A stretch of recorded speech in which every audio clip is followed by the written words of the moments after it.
Welcome back to Learn Astrology with Mary. My name is Mary English. You can find me at www.maryenglish.com, maryenglish.co.uk, and UK Astrologer. Now, today we have a lovely guest, and he's decided he's going to speak to us from Paris, which is where he lives, and his name is Rhys Chatham, and he's a professional astrologer, and he's also a musician. So welcome, Rhys. Welcome to the Learn Astrology podcast.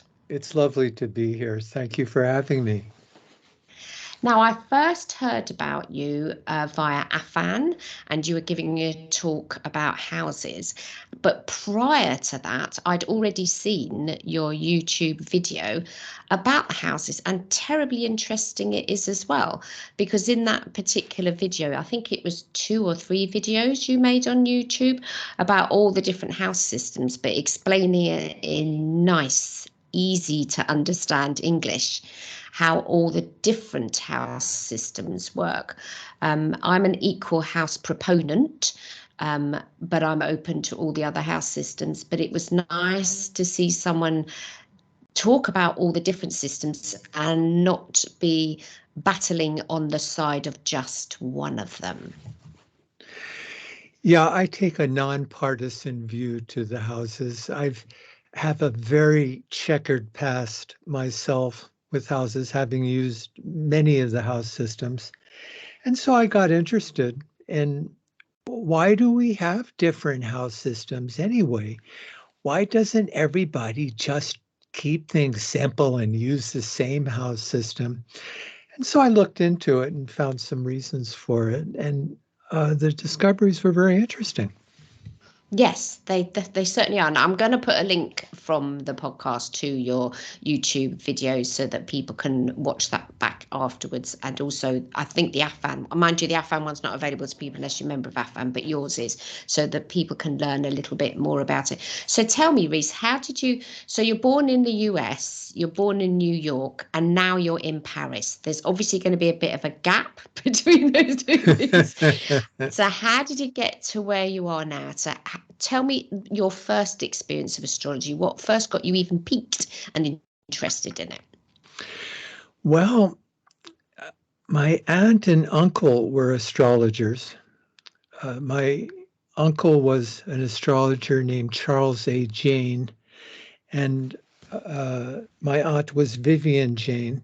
And they were a team of astrologers working in the States. Charles Jane was on the theoretical side of things. He had done a lot of work in the 40s and 50s with rectification. And he actually discovered or predicted the point where Karen would be discovered. He did this in 1952.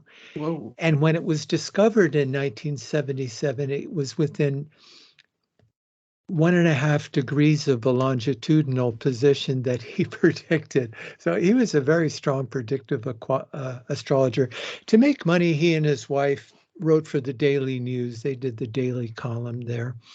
But that wasn't serious astrology, of course. He was a serious astrologer, as was she. And they had this beautiful house in the country that my mother and father and I would go visit them every weekend, and we'd spend the whole summer there.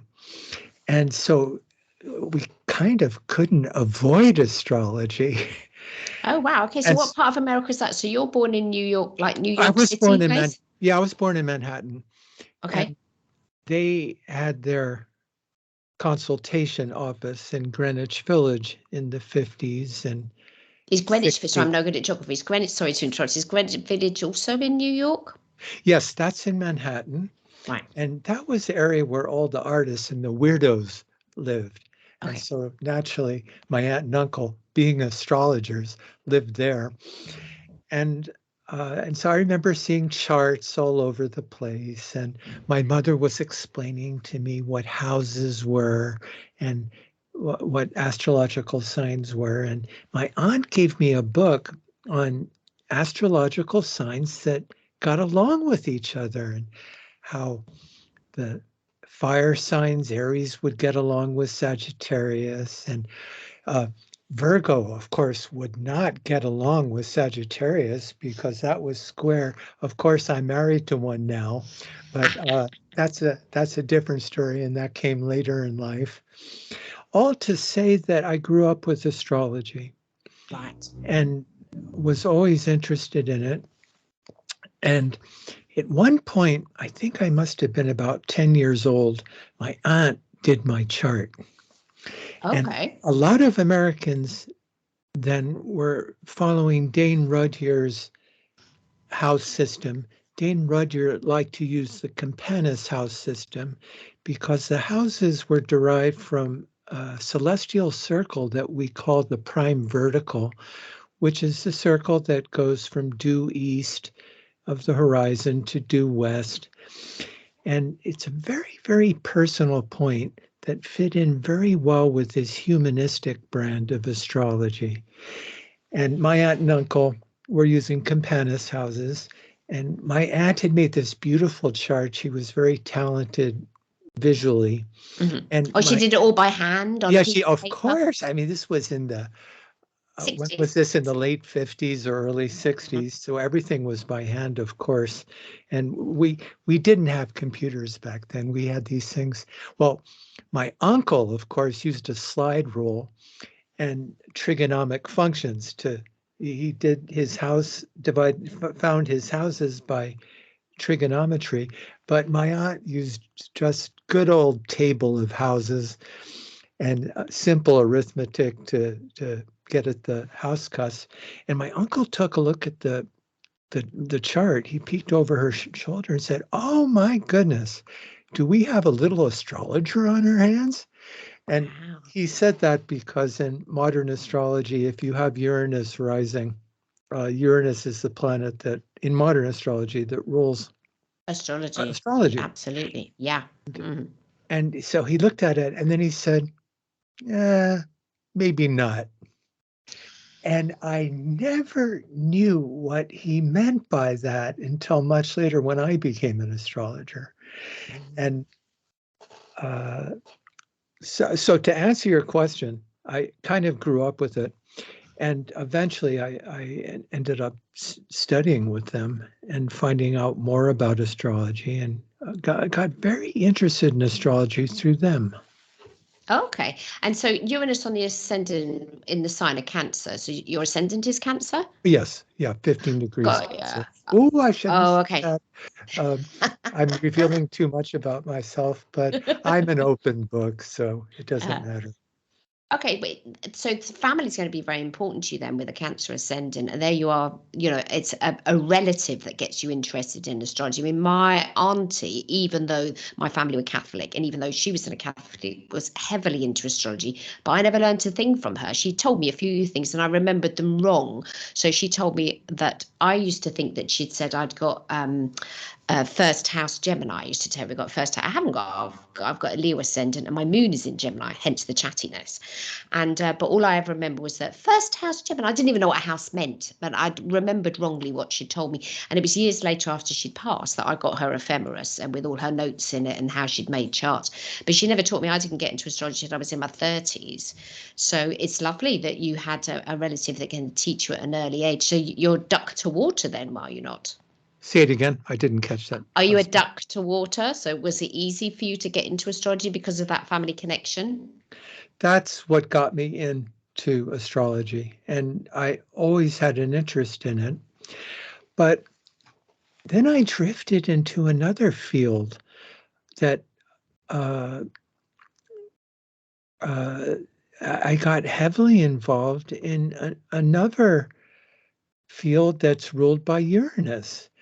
I got involved in electronic music. Right. And is it an electric guitar that you play? Yes. Well, I started out as a flutist and I played transversal flute, and my training and also harpsichord because my father was a harpsichordist. You got a harpsichord. I don't have one now, but we had one back then, and that's the Oh, first they're keyboard that I played on. beautiful. Yeah. They're lovely.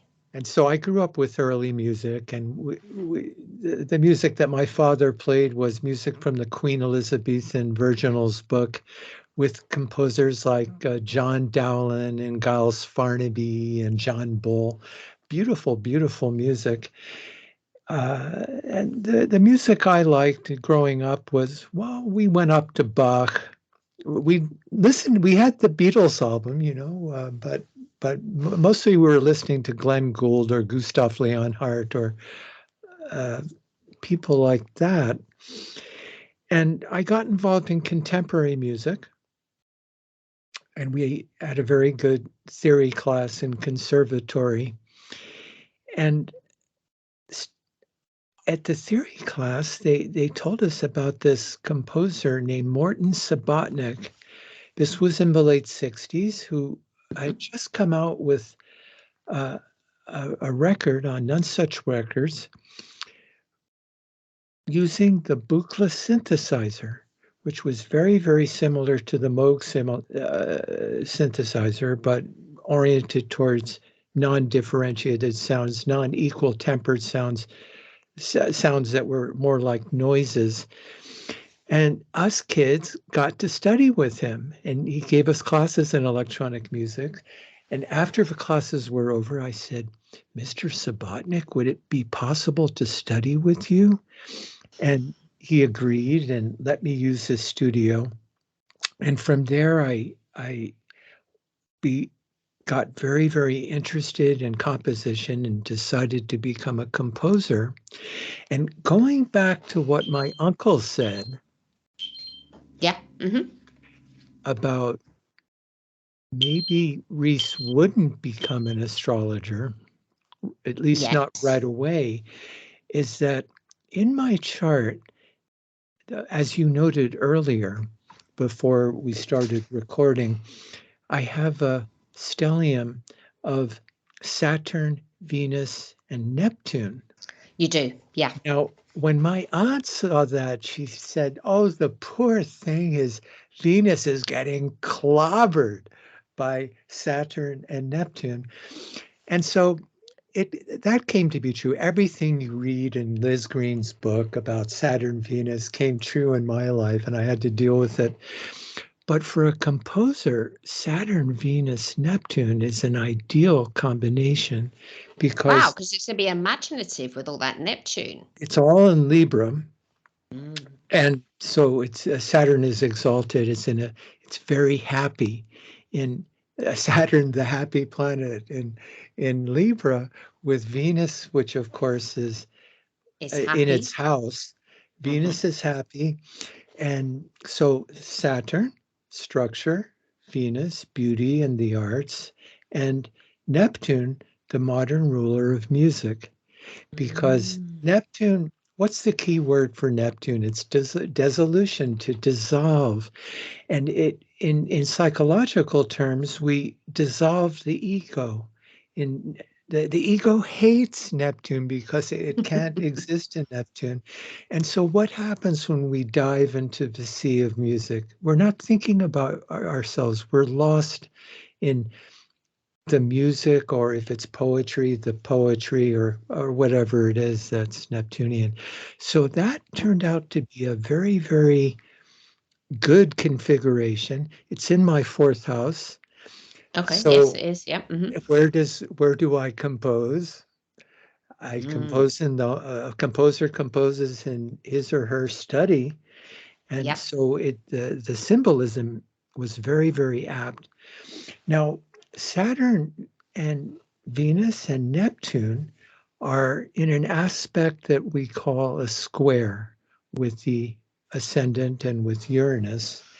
A square is a geometrical relationship of 90 degrees. And I think that I'm sure that my uncle saw that, because one thing that Saturn does is that it delays things. It makes things go slower. And so I didn't get serious about astrology until I was 40. Okay, and what, though, I mean, that wouldn't be a Saturn return. You already had one of them. What was going on for you at 40? That's half your Uranus-y thing. Well, it might have been it might have been around my Uranus opposition, but so it might have been more like 44 or 45. it all seems like yesterday to me, and so I don't remember the exact year, but I was in my 40s Mhm. where I had a full career in music by A that very time. successful career, I Yeah, hasten to add. I mean, you're still doing music now. I mean, you did a whole sort of like orchestra of all the electronic, everybody all playing the same, they're all playing electric guitars as well. I saw some video and you're all playing the same similar piece of music all together. I mean, we've got a recording of it, so we will be sticking it in there, but it's fantastic. So that's a wall of sound, is it not? well, um, it's a day job that I love and that I'm still doing to this day. It brings revenue in, and I love doing it. But uh, by the time I turned 40, I felt a strong desire to return to astrology. I'd always been interested in it, but I first came on the music scene when I was 19, actually, um, and then came up in the music world in my 20s and my 30s. And by the time I was in my 30s, I had an international reputation within a certain context in contemporary music. But what I'm known for primarily, the first instrument that you mentioned when you thought of me was electric guitar. And I didn't start out with electric guitar, I started out with flute and harpsichord. But in the mid to late 70s, we had a movement called the punk movement, Oh, yes. which Yeah. was uh, no future for me in the UK, and it was the Ramones and Patti Smith and people like Patti that Smith, at love her. CBGB's. Mhm. And so I was on the New York end of things. The movement in the UK was more on the political side of things. Yeah. In the States, it was more of a pose. And uh, so the first wave of musicians was Patti Smith, the Ramones, the Talking Heads, and then there was a second wave of musicians called the No Wave group, which consisted of people like the Contortions, Teenage Jesus and the Jerks, and on the composition side of things, composers like Glenn Branca, myself. Around the same time, groups that you might have heard of, Sonic Youth Yes. and Band of Susans, groups like that. We all were in the same scene. I And used to work for Zigzag magazine, who you might have oh my heard of. goodness. I Oh, did their subscriptions and distribution, and I I see. was young. So, well, we were all young, you know. So um, I never grew up. Did you ever grow up? No. Many of us And so you're haven't. doing all the music, and then how did the astrology slip under the radar then? So how did that sort of come back into your life in that way? So there's a lot of music going on. You've got the punk, and then moving on a bit to the new wave and stuff. How did that astrology return into your life? So there must have been something returning in your chart for the return of your astrology I, interest. surprisingly, no one has ever asked me that question before. And uh, because I've kept my careers very separate. Yeah. And I'm also a Kabbalist. And I have been involved in many Kabbalistic lodges in the UK for the last 20 years or so. But I don't, in the context of music, I don't talk much about it, and I keep them all separate. I haven't really found a way to integrate them, although I plan to do that soon Yeah, with because you haven't come astrology. out of the closet to, so to speak, astrologically to You're your bringing musical me, friends. you're bringing me out of the closet, Mary. Thank you. Um, but so I can't. I'll have to think about it, but I can't give you an astrological reason So it'd other be than 78, and that's when punk sort of started. It was late I know 70s I rather than would early. say that when I was around 45, what year would that be? 53 Hold plus on. 45. 5 is Let me get my 7, pocket calculator. 1992. Okay, so 1997, sorry, 97. 90, say 1996. What was going on then? I should know that. Right, I've got a nice little laptopy thing that can tell me that. So September 96, for instance, we've got Uranus has just gone into Aquarius. You've got Neptune's had a long So it's transit going in right. Uranus has just started in Aquarius, and you've got Pluto's in Sagittarius. So Pluto's Sagittarius, Neptune, Capricorn, along with Jupiter, it would have spent there for the year. So Pluto is squaring itself around that. That's what it was. I was going through a Pluto square. Was it a Pluto square? Yes, it was in Sagittarius. No, Pluto's Sagittarius. You've got Pluto in Leo. Right.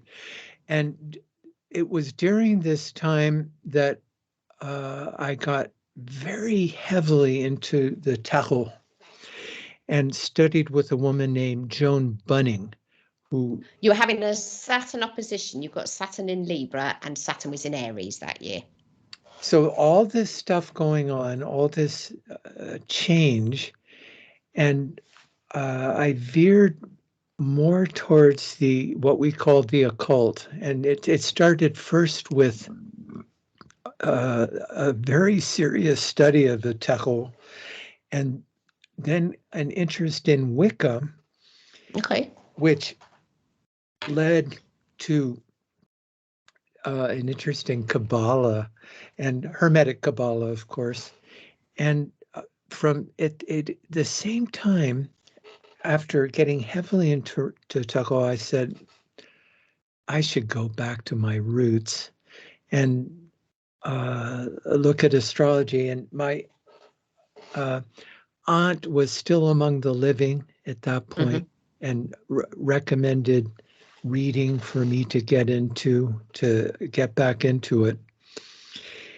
And I remember at that time getting very, very heavily into Robert Hand's book, Astrological Symbolism. big book. Yeah. Oh, it's not that big. It's just a normal size, but it's very thorough.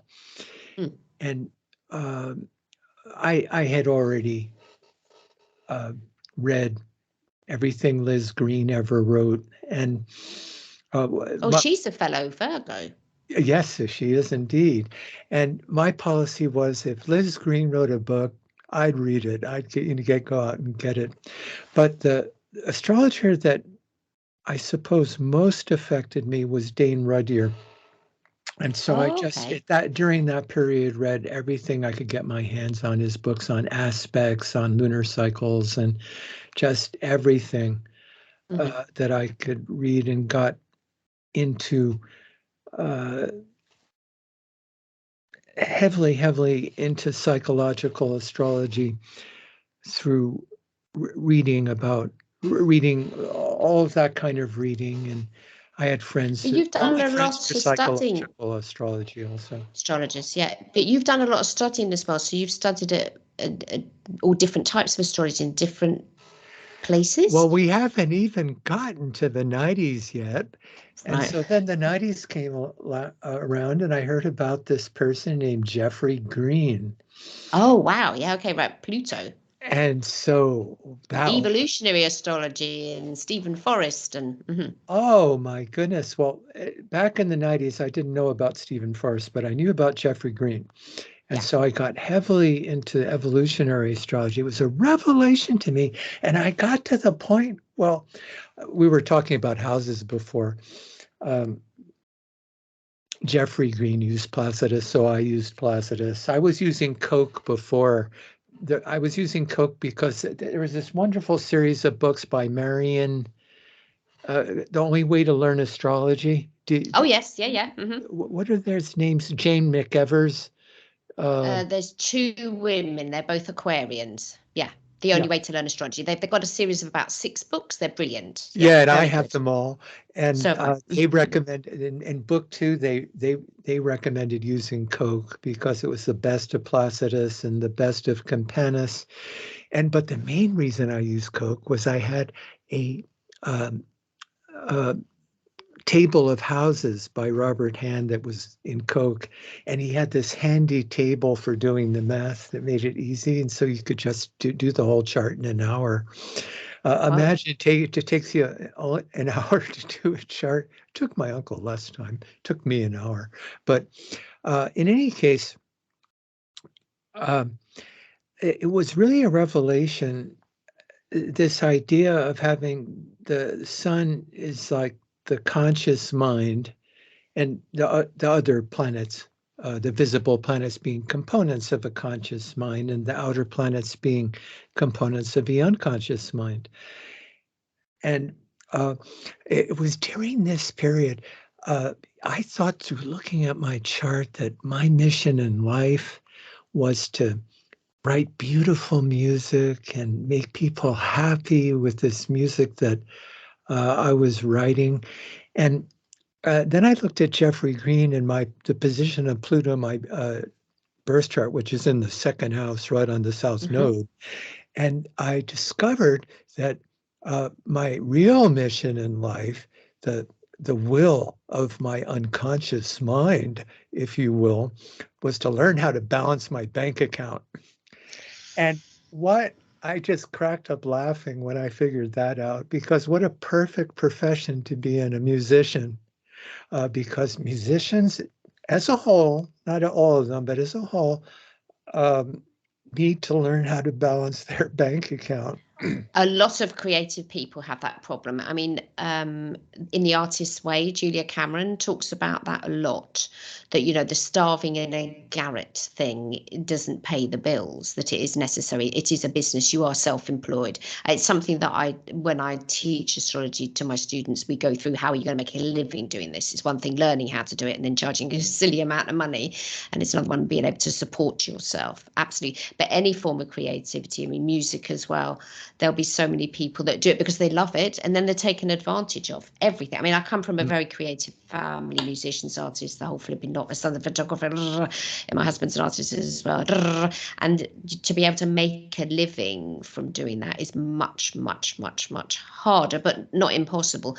But no one trains you in how to make a living with the creativity that you've got. They'll teach you the skill of the creativity. So, somebody will learn how to play the piano, but to make a living out of it is a totally different thing. Okay, so your Pluto Indeed. Leo helped that. Yeah. And so I did that for a while.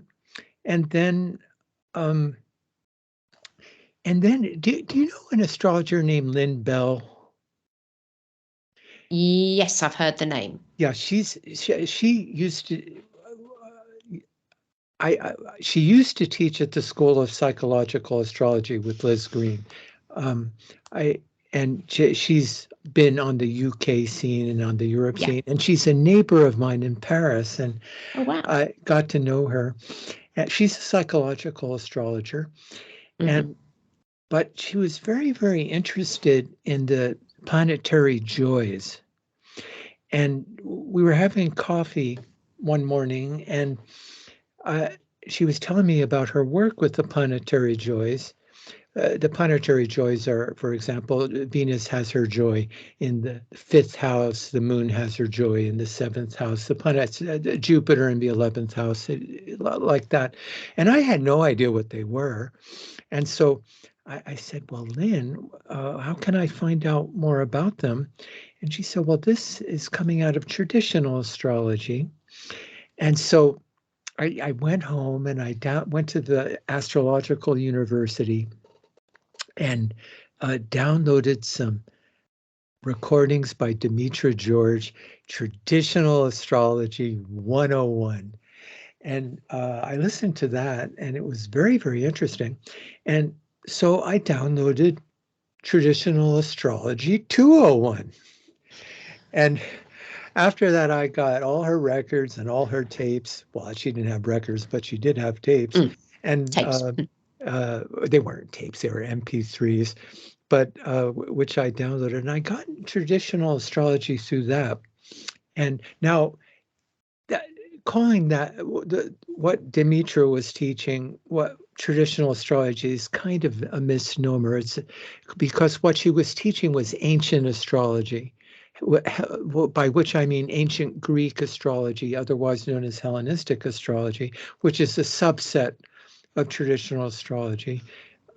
Within traditional astrology, we also have medieval astrology, so with astrologers such as Bonatti, and also Renaissance astrologers with the famous William Lilly, who wrote the astrological textbook Christian Astrology, and Gadbury, and people like that.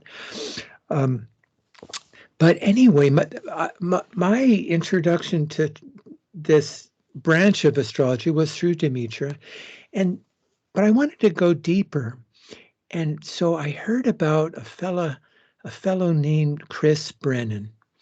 And Oh, yeah. Okay. Hellenistic yeah, astrology. Yeah. yeah, exactly.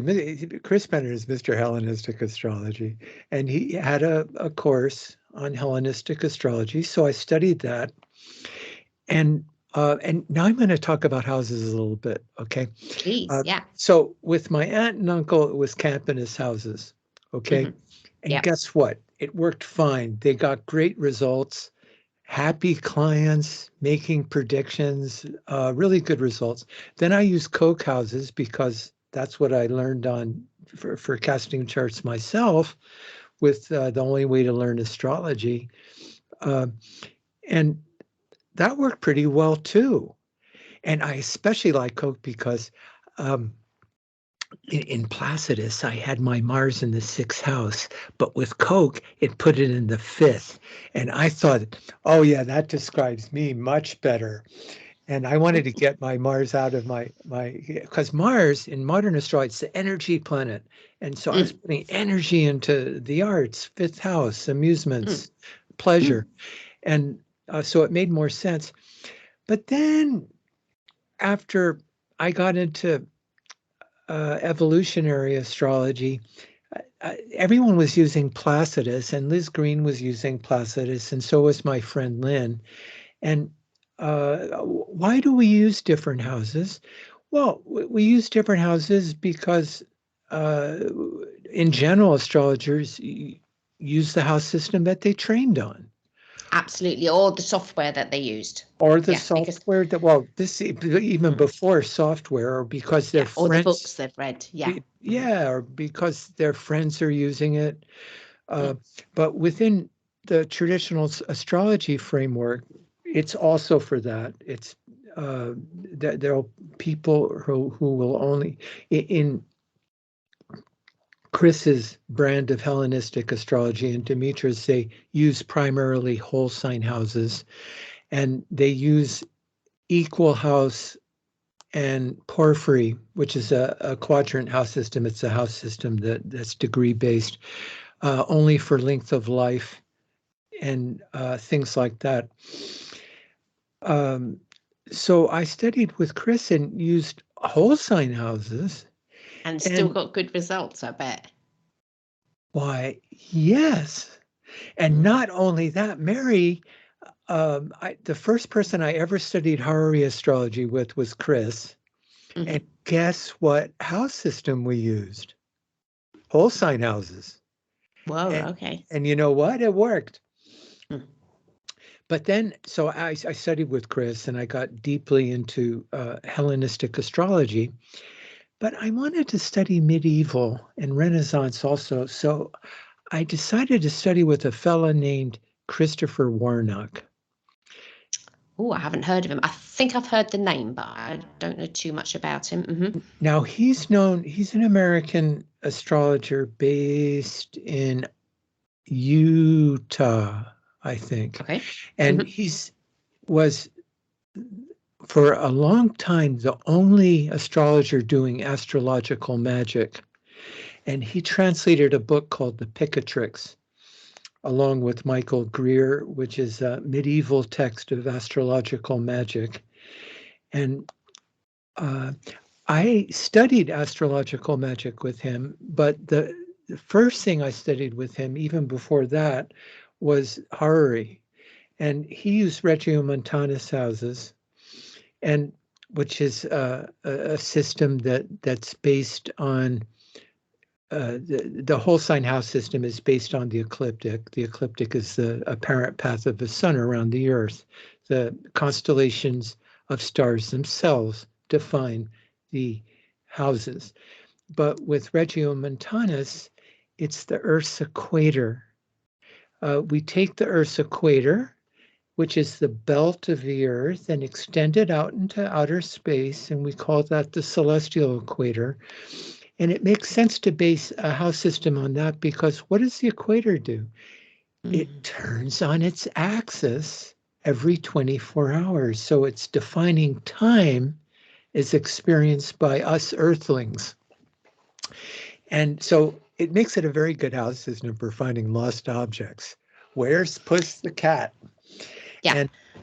And so I studied horary with him, and later with the School of Traditional Astrology, which is Yes. Deborah Holding and Lee Lehman and Wade Caves, and so that's my checkered past. You've started under so many different astrology. I mean, I was going to say it's a typical Virgo thing. It's not necessarily a typical Virgo thing. The thing about Virgo being the mutable energy, the mutable signs live in the past, the fixed live in the present, the cardinal live in the future, but the mutable signs like the history of things, how things have started, but also because it's mutable, you'll like to have more than one, plate spinning in the air type of thing, and you have got your Mars in Saggy, which is again a mutable sign. So rather than like if you were a Taurus, which you're not, which Deborah Holding is, even though she's got her Mercury in Gemini, the fixed signs will just want to do the same thing in the same way on the same day of the week forever and ever. God help us type of thing. I'm married to one. And then the mutable signs will want to have some variety. Variety is very key for mutable signs, that they don't want to have that, especially Geminis. I'm always recommended Geminis, if you can't move house, move the furniture, because the Gemini will get very, very bored. And the Gemini energy needs to see and hear and experience different things all the time. And Virgo's not like that, but it is still the mutable. And you have got Sun and Moon in Virgo. So I can understand, Mercury. But it's the study. And Mercury, exactly. And luck, it's not retrograde, is it? No, okay, right, okay. Mine is, God help us all. It's lovely that you've learned all these different ways, and you haven't sort of come out of that learning and said, this is the best, in a sort of a Leo way, which, Leo likes to have that energy, this is the best. And it's lovely that you've learned all these different things, yeah. And so is this reflected in your practice as well? Were you to do a reading for someone, would you, say, oh, well, they're having a divorce at the moment, I'll use such and such a house system? Would your differences of house systems come into how you'll tackle the particular reading for the person, or not? The answer to your question is yes. That what house system I use depends on what I'm doing and what prediction, whether it relates to what we call secondary motion or whether it relates to primary motion. All primary motion is it's the direction of the sun going from the east to the west, and secondary motion is the motion of the planets along the ecliptic, which go in a counterclockwise direction. I'll give you my 1 minute wrap on house systems. I don't think there's a best house system. Yeah. That has been my personal experience, but here's the way I look at it. You know how when you take a picture of somebody, you can take the picture from many different perspectives, from many different angles? It's always the same person, but you're looking at them in different ways. Now, the first person who turned me on to this was Bernadette Brady. Okay, yes, she's UK based. Mm-hmm. Yes. What Bernadette says is when a planet, okay, let me back up a bit. The reason astrologers get nervous about using different house system is because it puts planets in houses that they're not used to seeing them in. For example, I had this one client who had a stellium of planets in the 12th house, which described very well certain psychological situations she had with parents because there was some 4th house and 10th house stuff going on. But in whole sign, most of those planets, including the sun, went to the 1st house. And I showed this to the client, who had an existential crisis seeing it because she wasn't used to thinking of herself that way. Now, this person is a famous person. If I mentioned her name, you'd probably know who it is. Um, both worked. Having her son in the first house made perfect sense for us and the public aspect of her life. And having it in the 12th house made sense with regard to what was going on psychologically. Right. So the point I'm trying to make is that that Bernadette was making when I first took a workshop with her, is that when a planet changes houses, it's not a question of either of one or the other. It's not a zero-sum game. You delineate both because they'll represent different facets of Got ya. the native's life. Now, I'll tell you my experience with clients. For clients, in general, what I do, because it's usually the most extreme, is I'll use a quadrant house system. A quadrant system is a system like Placidus or Porphyry or Regiomontanus or a system like that, and whole sign, because that will give the most extreme difference in general. And so look at both. And I found that with clients who are past their second Saturn return, both will resonate with them. Both, the planets don't always change houses, even with Placidus and whole signs, or equal house and whole signs, but they do sometimes. And when they do, if the person is past their second Saturn return, meaning in their 60s and up, both will resonate for them. But I found with younger clients, with my clients in their 20s, for example, or even 30s, one will resonate and one might not. And if it doesn't, it's simply because what the planets are representing or symbolizing hasn't happened yet. Got ya. Yeah. Now, I wish I could tell you that which house system it was that didn't resonate, that it was consistent. I mean, it should be, but it isn't. Sometimes it's one and sometimes it's the other. I think the other thing, the terrible thing about houses is that astrologers talk about them as if they're real. I mean, I've just finished writing a book and it's published now, and it's called, the actual title is Enjoy an Equal House, Why One of the Oldest House Systems is the easier to use. And but people will talk about houses as if they're real.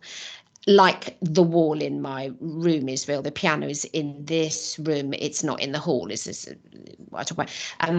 But the thing is that houses aren't real, and we have to be very careful about defending a particular house system, because none of it is a real thing. The planets in the signs, we can say that is real.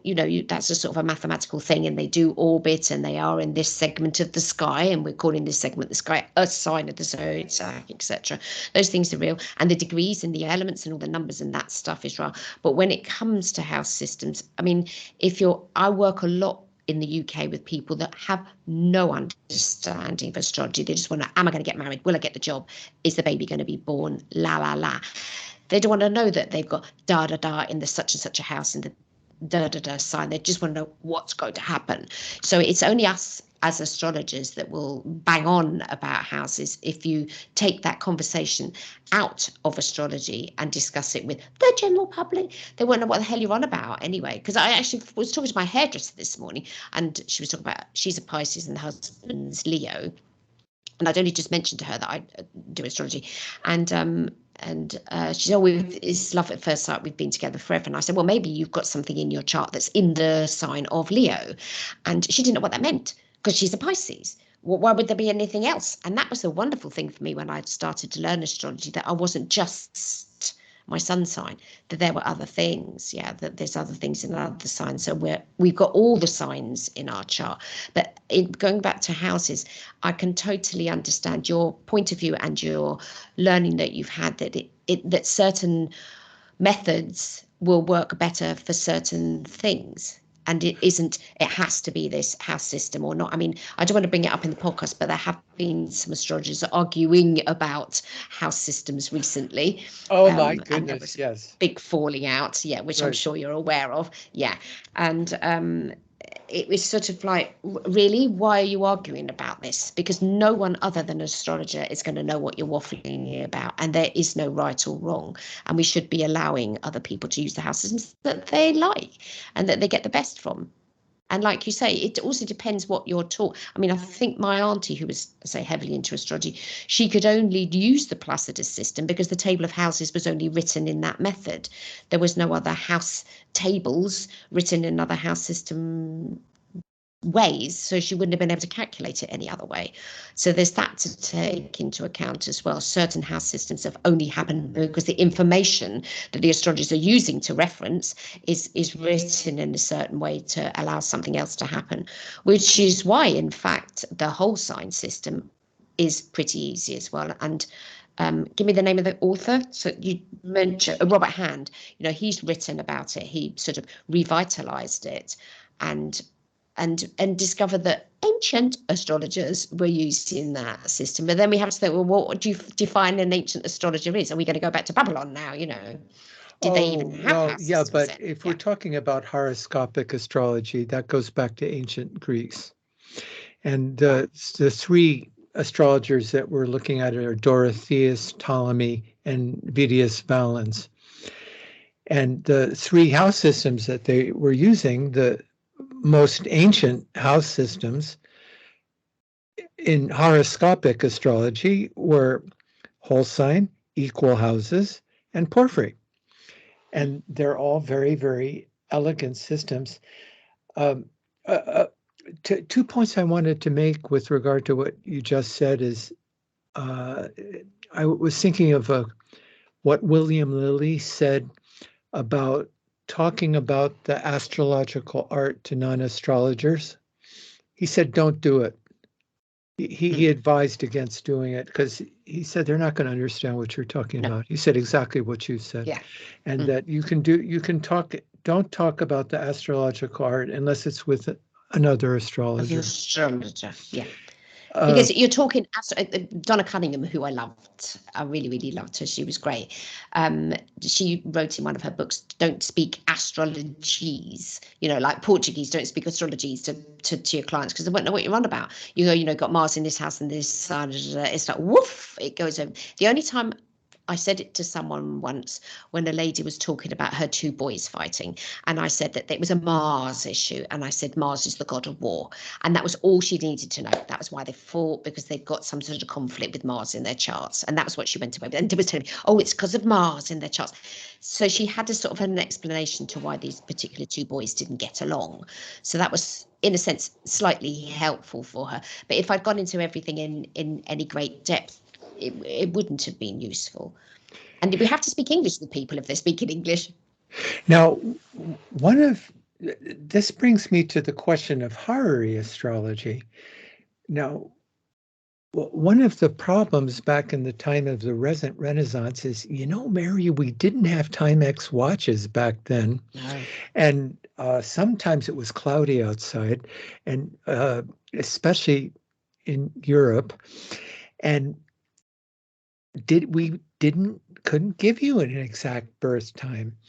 Nope. And when you talked about what do people want to know with astrology, want to know, when am I going to find Mr. or Ms. Right? Right. Mm-hmm. Where am I going to pass the test? Should I sell the house? Mm-hmm.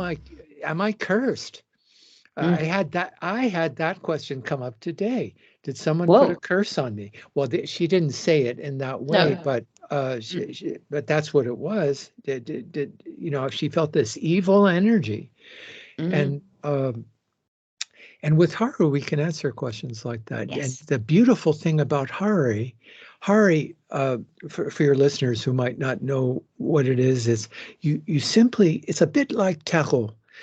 You ask a question and then put it in the hand, rather than put it in the tarot cards, you're putting it in the hands of the universe to answer the question.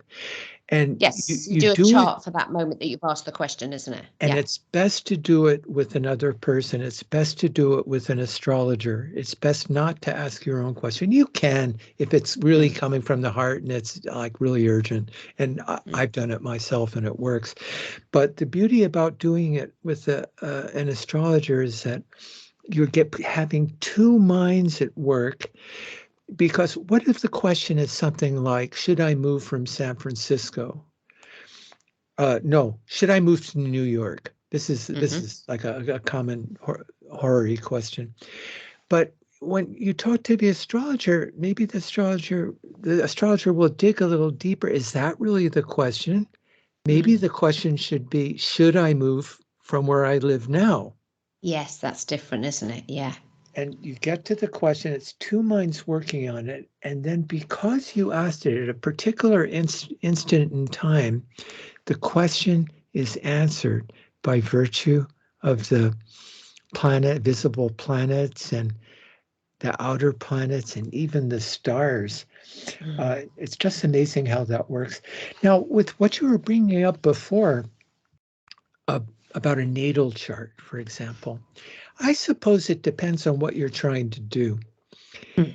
I personally believe that anyone who is going to be a psychologist should have a course in astrology, because you can really get to the heart of the matter. Oh, yes. I could tell you stories about that, but And the other way around, astrologers should also have a counselling skills diploma. well, don't become an astrologer working with the general public unless you've got some sort of counselling skills, or at least you've learned how to self-reflect. I mean, Anthony Louis wrote his book, and he's a fellow Libra to yourself. He wrote a book all about horary astrology. He's terribly Anthony Lewis? Yes. Yeah, he's a friend of mine. Yeah. Oh, okay, right. Okay. Well, he's a Virgo, but he's written a book about horary astrology. But he's also a psychiatrist. I know. So you wonder how much has he used in his psychiatric practice. In fact, I know another psychiatrist in the UK, and he's an astrologer. He did he went with Nicholas Campion and did the MA with him, and he's retired now. He was a psychiatrist. But it's interesting how many psychiatrists have studied astrology because of now not Jung, is that right? Yes, Jung. Carl So Jung. not Freud, Yes. it's Jung. Carl Jung, that's right. He was into astrology as well. But it is very helpful. Yes, well, in it is Liz very Green's helpful. school, in the School of Psychological Astrology, you were required to do a year of therapy yourself, just so that you knew what it was like to be on the other side of things. And just to turn Mary, to return your remark around, a lot of astrologers become psychologists and get their degree in psychology. I've noticed. But then while I fully agree with your recommendation that astrologers have experience in counseling and they need to, one thing that we astrologers, who I'm not a psychologist, my degrees are in the arts and in music and not in psychology or the sciences. I'm not a medical doctor the way Anthony Lewis is. I'm not a psychologist. And because of that, for my local clients, I have a psychiatrist and a psychologist that I work with and I can refer people to. I can identify psychological. Yes, if there's an issue, then you can refer on. That's another thing Donna Cunningham talked and about, if I being able to see refer that on. the person needs counseling, I have somebody I have it all worked out and somebody to send them on to. And I'm very, very careful not to give advice along those lines because I'm not a professional. And that's how, we have this branch in horary astrology called medical astrology. And Yep. people often ask questions like, am I going to get sick this year? And Mm. I we can see that in a chart. You don't have to be a medical doctor to see it, but Mm. I am not allowed, and nor would I want to, prescribe anything. There are astrologers who are herbalists and Yeah, who I'm a are homeopath. into homeopathy, Mm. and Mm. so I refer people to people Mm. like that. It's a nice discipline having the two together because I'm a hypnotherapist, a homeopath, and an astrologer. You're a homeopath? So, yeah, a homeopath Oh, and a I grew up with hypnotherapist. homeopathy. Oh, cool. Okay. The first remedy I ever used was aconite. Um, it's a useful adjunct therapy to it. And I set up as professional practice as a homeopath, so just dealt.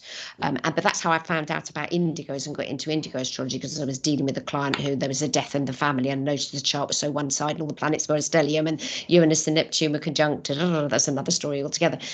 But the nice thing about it is that there's in a homeopathic practice, the deep questioning that comes also in an astrological consultation.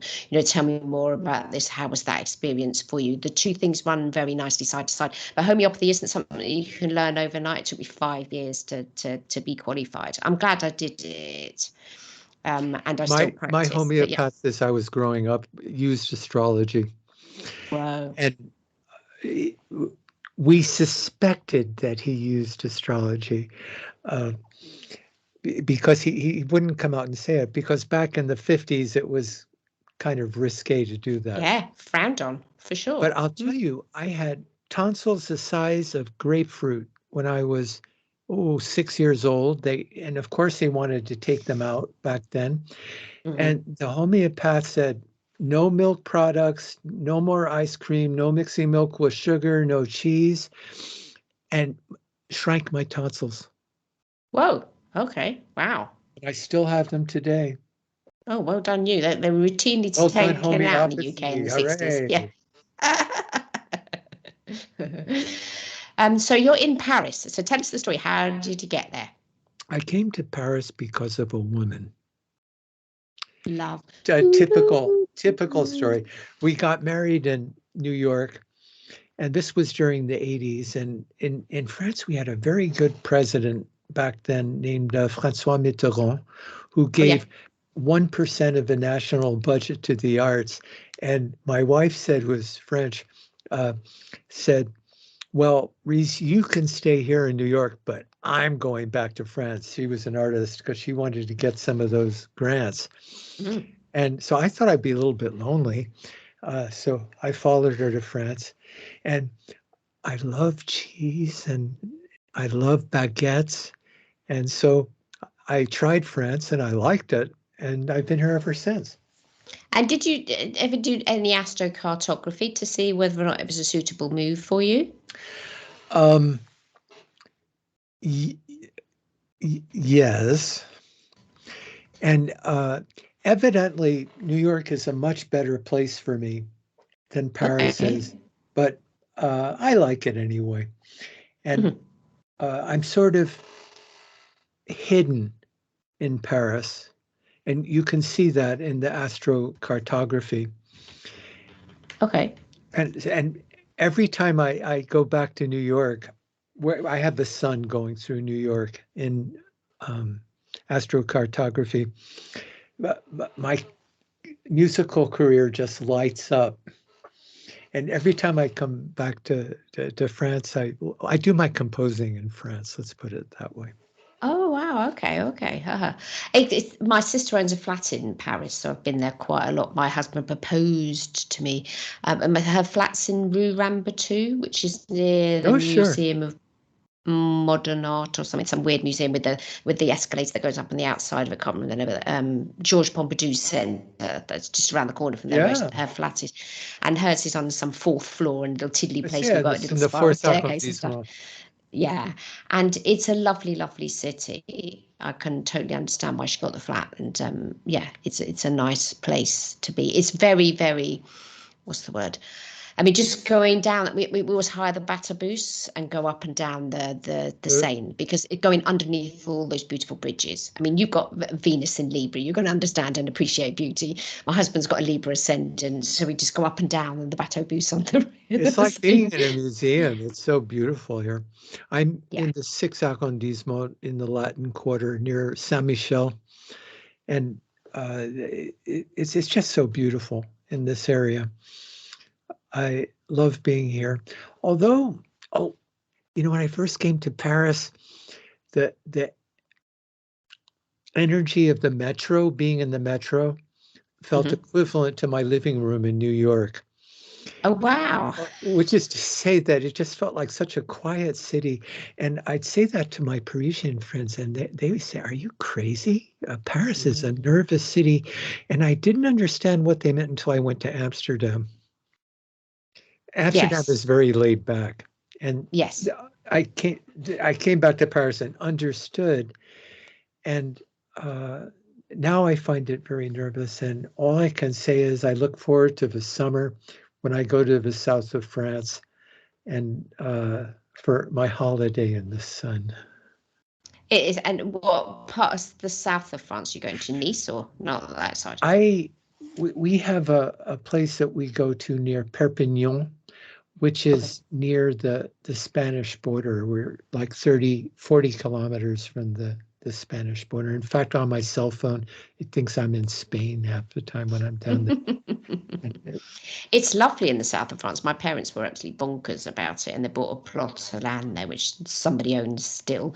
And that was in now I can't remember the name of the place now. So it's up from Nice. Nice is the airport, and it's the Vardic, and I've got the wrong head on at the minute. I'd have to remember. But anyway, that's the south of France, and they loved it. Is your sister also an astrologer?